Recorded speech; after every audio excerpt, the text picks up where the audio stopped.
London से आया मेरा दोस्त टकला मात। टकला बहुत अच्छा है, सुंदर है, सुशील है।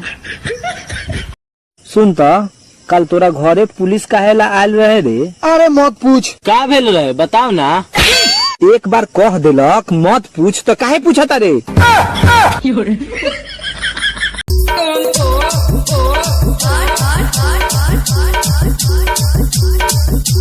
क्या नाम है इसका? कच्चा बादाम, दादा कच्चा बादाम, आमागाचे नाको बुबु भाजा बादाम।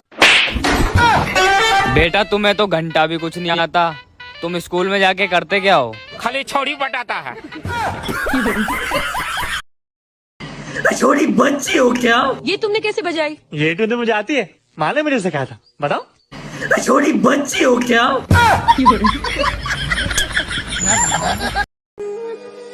अरे भाई बहुत कस के भूख लगा हुआ है, 3 दिन से कुछ नहीं खाए, कुछ खाने को है तो दे दो भाई। भाई चाट खाएगा? अरे हाँ भाई पेट भी भर जाएगा, खिला दो ना। कान खोल कर सुन लेना एक बात, गोली 6 मारूंगा एक साथ। तब पढ़ाई लिखाई में ध्यान लगाओ, IAS बनो और देश को संभालो। लेकिन नहीं, तुम्हारे गाँव में चनूने